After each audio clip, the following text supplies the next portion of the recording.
ये automatic circuit है। कई लोग ऐसे बना रहे हैं सर्किट लगाते ही नहीं है। वो सर्किट नहीं लगाते तो क्या होता है कि जैसे झटका दिए उसका तुरंत चार्ज हो गया। ये जो प्लेट लगी है ऑटोमेटिक के लिए लगी है। ऑटोमेटिक लगी हुई है, अपने से ऑफ मतलब ऑफ करेंगे अपने आप ऑन हो जाएगा और फिर से चार्ज करेगा टाइमिंग के द्वारा। ऐसा नहीं कि वो डायरेक्ट कर दिए, डायरेक्ट नहीं होना चाहिए, नहीं तो कैपेसिटर हमेशा चार्ज रह जाएगा, डिस्चार्ज कभी नहीं होगा। और ये रहने ऑटोमेटिक रहने से 1 सेकंड 2 सेकंड का टाइम लेगा जब तक हम डिस्चार्ज जीरो करके बंद कर सकते हैं। ठीक है, तो अभी इसका जो सेटिंग है, अब मुझे वोल्टेज दिखाना है, तो ये वोल्टेज की तार आ रही है।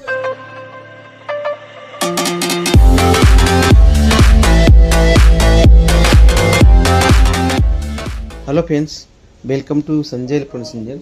और आज ये मशीन देखो, हमने इनको प्रैक्टिस के लिए दिया है, जो सरदार जी कर रहे हैं। तो इसमें क्या खराब था, इन्होंने क्या कर रहे हैं, इनसे पूछते हैं। इसमें क्या खराब था सर जी? इसमें सर ट्रांसफर खराब हो गया था। ट्रांसफार्मर? हाँ जी। इधर देखो। हाँ जी। ट्रांसफार्मर खराब था। हाँ जी। हाँ जी। और ट्रांसफार्मर किस तरह से बिहेव कर रहा था, मतलब कैसा लग रहा था इसमें खराबी, इसमें कैसे पता चल रहा? मतलब खराबी लग रहा था, यहाँ से आग धुआं निकल रहे थे, यहाँ से धुआं निकल रहा था। अच्छा, तो अब इसे चेंज कर रहे हैं ना? चेंज कर ये सारी तार जो है छिल छिल के आप जोड़ रहे हैं। अब तार जोड़ रहे हैं इसकी। हाँ जी, ये जो नीचे जो है ना वो डायोड है ना? ठीक है। ये नीचे जो है जितने भी हैं काले काले, ये डायोड है। और इसके जो वोल्टेज ट्रांसफार्मर के निकलते हैं वो डायोड से डीसी होता है। ठीक है, ये सीख रहे हैं, इनको मैं सिखा रहा हूँ। मैग्नेट मशीन जो है इसे कैसे असेंबल करना है उसके बारे में। तो देखो, ये जो डायोड है, डायोड का वोल्टेज पूरी तरह से सीरीज होकर इसमें कैपेसिटर में जा रहा है, मतलब डायोड से डीसी होने के लिए कैपेसिटर पे गया है ना, लेकिन सभी को सीरीज में कर दिया। और ये टोटल वोल्टेज ये इसके हिसाब से बन गया कि कितने वोल्टेज निकाल रहा है, उसको फिर डीसी में कितना हो रहा है, उसके बाद कितने है लाइन, उतने लाइन इसमें वोल्टेज बन गए। एक मिनट, डायोड से आया ट्रांसफार्मर में, ट्रांसफार्मर का कनेक्शन आया इधर से। हाँ नहीं, उल्टा नहीं, ट्रांसफार्मर पहले जाएगा, ट्रांसफार्मर में इनपुट लेगा एसी और आउटपुट निकालेगा डीसी। तो वो एसी जो निकलेगा उसे हम डीसी करते हैं डायोड से, है ना? तो ये डायोड पे डीसी करते हैं। अगर मान लो 220 वोल्ट ट्रांसफार्मर निकल रहा है तो डीसी होगा 300 वोल्ट, और अगर वो ज्यादा वोल्ट निकल रहा है तो ज्यादा होगा। तो अभी जो है जितने वोल्ट निकल रहा है, वो कॉपी में आपको लिखाया था, वो वोल्टेज जो है डीसी होने के बाद हर एक को कैपेसिटर पे जा रहा है। ठीक है, मतलब अगर आप एक डायोड को पकड़ते हैं, जैसे देखो इस डायोड को आपने एसी दिए काली वाली तार से, है ना?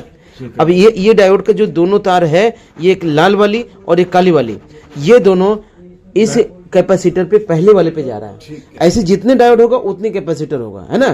तो देखो 1 2 3 4 5 6 डायोड है, ये 6 कैपेसिटर है। इसमें भी होता है माइनस प्लस, और इस पे मत रखना, ये कभी भी इस पे मत रखना, ठीक है?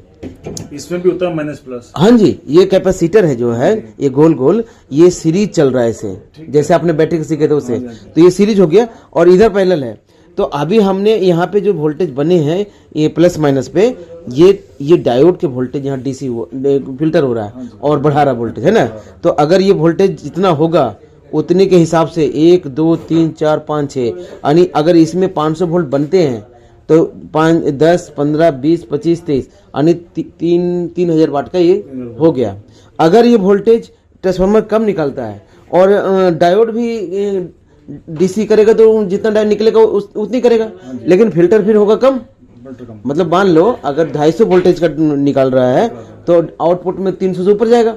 अगर वो निकाल ही रहा है 200 वोल्ट तो फिर डीसी होकर 300 से कम रहेगा, 280 रहेगा।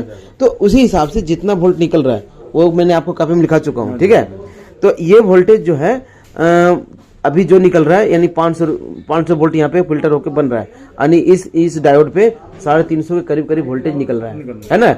ये वोल्टेज आपको यहाँ पे टोटल ज्वाइंट हो रहा, उस ज्वाइंट में ये प्लस है, ये वाली है ना लास्ट का, और इधर का ये माइनस है ना?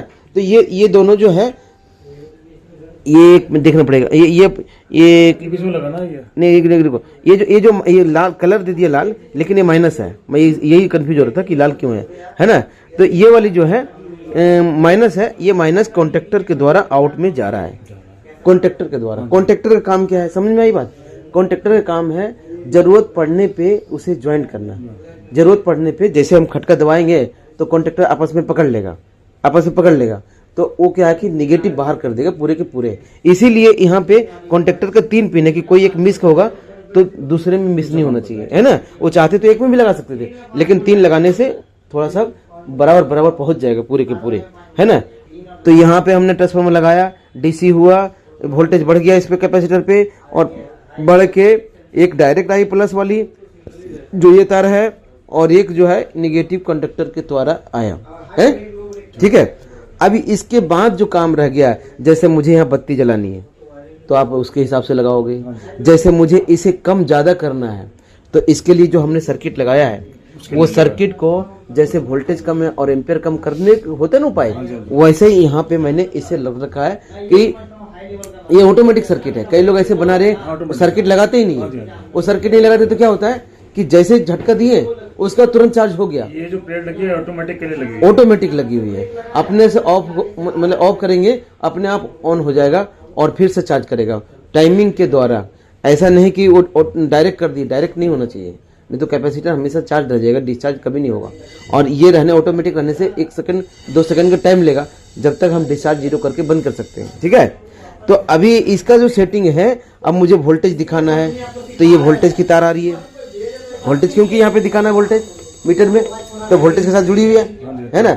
ऐसे ही यहाँ पे अगर दिखाना है एम्पेयर दिखाना है तो एम्पेयर जुड़ी हुई रहेगी।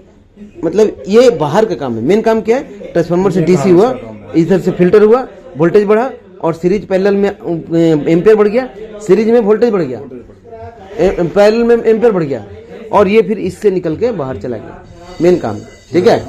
हाँ, अब तुम्हारे को ये वायरिंग क्यों है इसके बारे में बताएंगे, और अगर आपको भी इसी तरह से सीखना हो तो हमारे पास आइए और इसी तरह से प्रैक्टिकल करके दिखाएंगे। मतलब यहाँ पे जैसे हमने चेंज कर रहे हैं, ऑटोमेटिक सर्किट क्यों लगाते हैं, ऑटोमेटिक सर्किट सेट करने के लिए कैसे सेट करेंगे, या फिर किसी में वोल्टेज ज़्यादा हो गया उससे डिस्चार्ज कैसे करेंगे। मान लीजिए अभी चार्ज हो, आपने कॉन्टेक्टर से डिस्चार्ज कर रहे हैं, वो चल ही नहीं रहा, तो फिर आप क्या करेंगे। ऐसे में क्या होगा कि हाथ लगाने से भी डर होता है। तो इसकी सारा तरीका बताएंगे जिससे आप कर सकते हैं और असेंबल कर सकते हैं। इसका जो कॉइल है, कॉइल में वोल्टेज जाती है, कॉइल कितने टर्न की होगी, कॉइल का किस तरह से डिस्चार्ज करेंगे, ये सारा कुछ बताएंगे आपको, आप आके सीख सकते हैं। और मैग्नेट मशीन जो है सस्ती क्यों बनती है और महंगी क्यों हो जाती है, ये भी आपको बताएंगे। और अगर इसके साथ में कुछ और सीखना है, जैसे ईवी का मोटर है, कंट्रोलर है, चार्जर है, एसी पीसीबी है, एलईडी टीवी है, इन्वर्टर है, लिथियम बैटरी है, ये सभी सिखाते हैं, आप सीख सकते हैं। और किसी का कोई पार्ट्स चाहिए, एसी का हो पार्ट्स, या फिर लिथियम बैटरी के पार्ट्स हो, या इसके कैपेसिटर की पार्ट्स हो, कैपेसिटर लेना हो, या कॉन्टेक्टर लेना हो, ट्रांसफार्मर लेना हो, मीटर लेना हो, ये सब बेचते हैं। तो अभी कभी भी मिलना हो मेरे से या सीखने के लिए आना हो, दिल्ली की Karol Bagh metro gate number 1 के सामने अपना इंस्टीट्यूट है। अब व्हाट्सएप में हाई कीजिए और लोकेशन लीजिए, एड्रेस लीजिए, कभी भी मिलने के लिए आ सकते हैं। मैं अभी हमेशा करोल बाग में मिलता हूँ, ठीक है। Okay, thank you.